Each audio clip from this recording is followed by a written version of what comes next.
a little Friday fun with Spare Change. Today we are joined by Susan Solvick and Jarrod Randolph. Thank you for coming. This is a special one. Yes. You know this. It is. It is. Fun. Because we created the water cooler story today straight from our show. Everyone has been weighing in on my interview last night on striking fast food workers and whether or not they should be paid higher wages. One of my guests just wouldn't answer the question.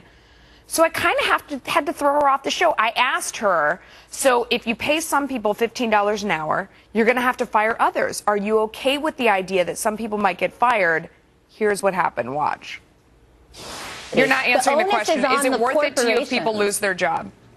The workers that we have in the fast food industry today work hard and they get paid wages that push the cost of living onto taxpayers. Catherine, are you going to answer the question? I'm going to give you one more shot. Is it worth it to you if people lose their job? Yes or no? Fast food workers need to make more than $7.25 an hour. Okay, Catherine, never mind. Now, okay. There's a better way. No, we have to go. There's And Catherine, you can't respond because if you don't answer the question, then you don't get to be on the show. Thank you so much. Bye, guys. Answer the question now. Thank you. No, you had so many chances.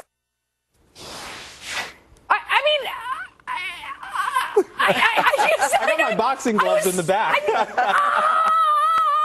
All right, well, I created quite a firestorm. You guys all got on Twitter. I love it. Even before I asked you to respond, you were all on Twitter. Somebody said, well, she didn't directly answer. This was one of the few negative ones, I've got to say. It went about 10 to 1, positive to negative. I'm not sure I would have done this one first. But they said, you came across as rude and pre-biased to the corporate side of the argument. Okay. You know, I'm pro-free market. Another person said she was bringing nothing to the show. I was bringing more to the show watching than she was sitting there. It was the right thing to do. I love that one. What did you guys think? I was right with you, Melissa. I tell you what, it's these bleeding heart liberals that won't answer the questions. It's their political rhetoric. They pull at your emotional heartstrings. These people need to make a living. I would have shut her up before you did. I don't think it's a liberal conservative thing. I think sometimes people come on the show and they have their preconceived talking points no matter where they're coming from. And they have the message that they're determined to get out.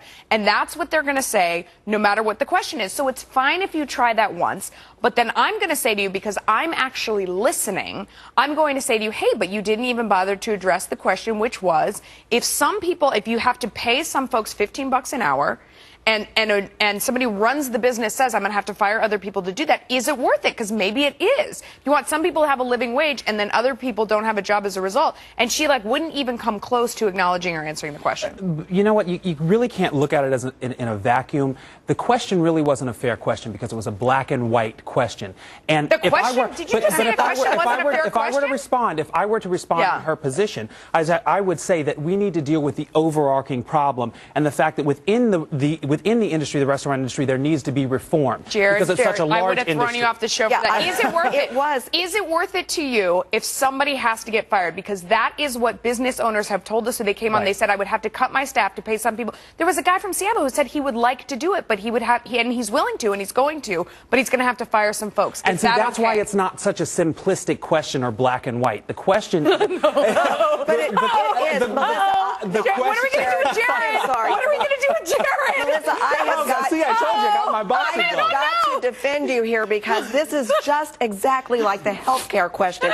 When the healthcare debate was out, business owners said, you know what, if this passes, we're going to have to fire employees, we're going to cut back, we're going to lose jobs. But oh no, the talking points from the administration were no, this is going to lower. That's the problem, the talking points, because the sad reality is if they do increase wages, they're going to have to fire people, and that's an unfortunate thing. And you know what? There you go. So, but I don't, and that's the thing, but it's not black and white. I would say to you, I don't accept your premise. I don't accept that people would have to be fired. Exactly. I think that's the way she could have said. But instead, it was like I hadn't even said anything. It was like I'm not running the show. Right. I never asked a question. She should have been coached to come back. To throw off the show. I could never throw you off so the you're show. going to keep me? Why would you say that to me? Yes. Well, you were agreeing with me, so you can stay no matter what. You know what? I tell you what, her media coach should have given her some facts to come back. That was an anticipated question. It was a fair question, Melissa. And I tell you, if they come back and say businesses are bad because they fire people, wrong.